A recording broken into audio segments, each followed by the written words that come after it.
and welcome back to my garden.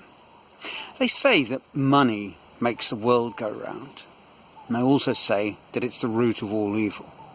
What we can't escape is that it's a fundamental part of how most of us, all of us, certainly all of us that are probably participating in this video, either me or you watching it, there's no escaping it, and it is fundamental to how we live our lives, and we need to think about it very seriously. There's also no escaping that it was the elephant in the room when we pick apart the bones of the question that was being posed last week. What I've been speaking about, if you missed that video, is that I guess we can live our lives by the following sort of fundamental mantra. Find the things that you enjoy doing, do them as much as possible without reneging on your responsibilities. Those responsibilities are not just to your nearest and dearest, but to society at large, and also to yourself in a very real way. And I spoke about this question in the context of that sort of follow your passion, follow your dreams kind of idea. And the naysayers, the people who want to inject a little bit of realism into that conversation, tend to say, yes, but. And that certainly featured in the clip that I put in the description last week from a fantastic TED talk about why you will fail to have a great career. Yeah, and the question is a standard one. You know, I say I want to become an artist. Yes, but is that really practical? Don't artists just starve? And no, they don't. Not all of them. But it's a very real, tangible sort of question, and it can't just be swept under the carpet. So, when I was thinking about it, I thought about three questions about money, and they sort of flow into each other. And I'm going to get them right out there at the beginning of this video, partly because I suppose once I start investigating the first one, who knows where that will lead us, and perhaps this will end up being a multi-part video. You never know. It's happened before. So the three questions that I think really get to the crux, certainly for me, of my relationship, existential, with money are the following. Question number one is, how much is enough? And that is a question that I think we all need to take seriously. I've certainly discussed it before, but I'm going to look at it in the context of this line of inquiry in a little bit more detail. The second question is, if you weren't receiving money, would you do what you're doing? And that's also a very real question that we need to address, all of us. What is the relationship between what we're doing, the things we're doing, and receiving a tangible financial reward for it? And that deserves a fair amount of unpacking. And the third question is, to what extent are you using money as a success metric? And yes, I think that's one that will suggest all manner of interesting ideas.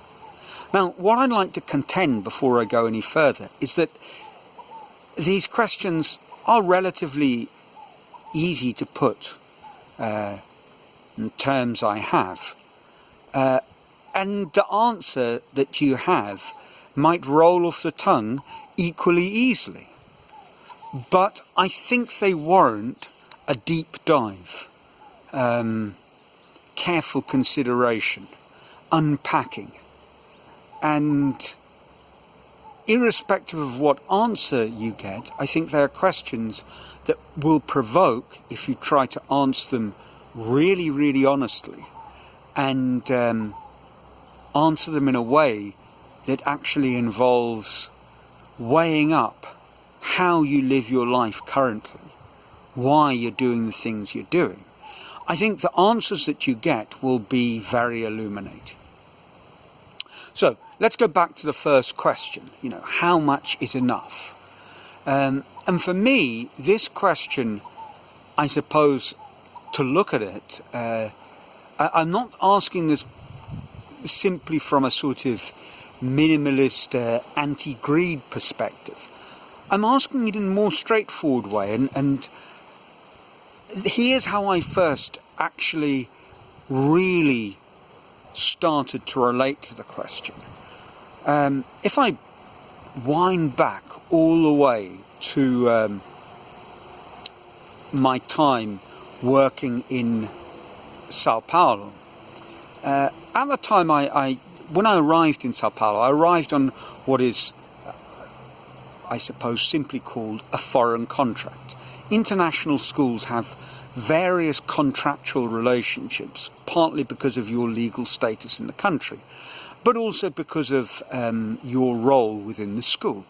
And foreign contracted staff in international schools receive a number of fantastic perks and benefits. And in a way, one justifies this, we certainly did, because they are the very reason the school exists. These fancy schools make as part of their selling point the fact that they are employing foreign teachers, native speakers in that language. The medium of I was at a British school, so native English speakers and teachers qualified in the sort of educational system that the school was delivering. They were at some sort of premium, and they were a marketing device within the school. And because of the visa circumstances, and this was true when I worked in Peru, and this was equally true when I worked in Sao Paulo, your contract was for a fixed period of time. In Peru it was 3 years, in Brazil it was 2 years, and in Brazil you could renew that contract twice. So you did your 2-year contract, you did another one, and at that second renewal that would take you through to 6 years, it was a sort of watershed moment. Because at the end of that, you would take out a kind of permanent residency, and your legal status in the country would, to an extent, change. And so most teachers stayed for 2 to 4 years, and some teachers stayed for the full 6 years, at which point they left. Or in my case, I sat down for a chat with the headmaster, and he said, look, you're at a point when you want to put down roots. And I said, well, yeah, that's the truth of the matter. And by then I had met Rita, and I wanted to live in Brazil. And staying on involved changing my contract and, in essence, losing significant perks. So I'm not going to go any further into the details, and you might say you needn't have gone this far in the first place, but I felt a little bit of background maybe would help understand my position. But the biggest perk that you lost was the apartment. You were on a good salary, but you also had an apartment thrown in, so you weren't paying rent. And when I spoke to the headmaster, he said, well, the only way you're going to make this work for you is if you buy an apartment. And so that was the beginning of an enormous change for me, and to try and weigh up whether I could do this, because Rita had suggested to me that, you know, if we moved to another country, she would move with me. And that would have been an interesting adventure with all that it would have entailed. But I wanted to stay in Brazil. So I started looking at how much I would be paid and whether I could afford to buy an apartment. And my initial feeling was, this is going to be a lot of hardship and suffering. Because, and I'm finally getting to the sort of cutting to the chase, would I really be earning enough? And I was worried that I wouldn't be. And as it turned out, I was entirely wrong. It turned out that my reduced circumstances, for a variety of reasons, allowed me to buy an apartment, allowed me to carry on leading a wonderful life. Rita and I went on fantastic trips, including a trip to Portugal, England and Scotland. So that was fantastic. We lived a truly blessed life. And I took out a 10-year mortgage and I paid it in 5. At which point I started wondering, would I be able to afford to move here to the northeast? And as it turned out, once again, everything has worked out very nicely, thank you very much.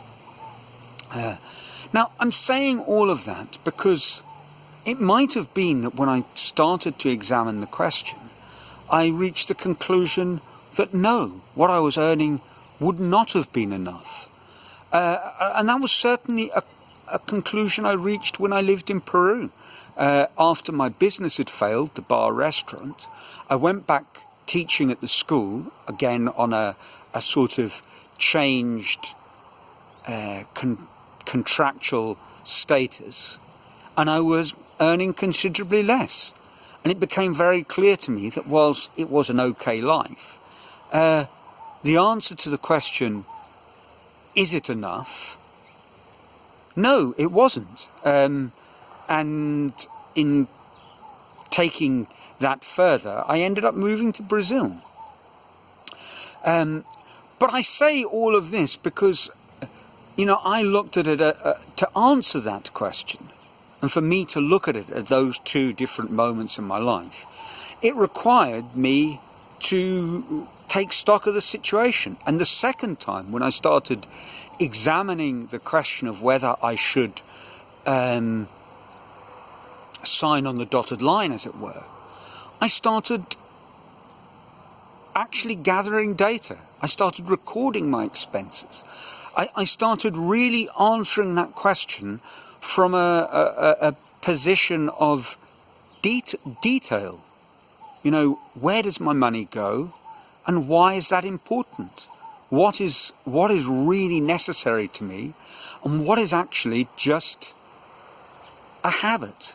And as much as I live that way, I could live another.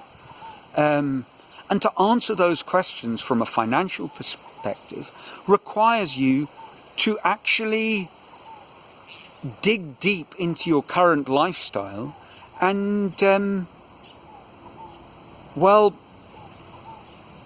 pick it apart, analyze it, and draw important conclusions. Now, I suspected that this video might be certainly all too short to examine the 3 questions, and perhaps that's because I've rambled on. So I'm going to cut it short here. Let me know what you think, and I'll pick up where I left off next week.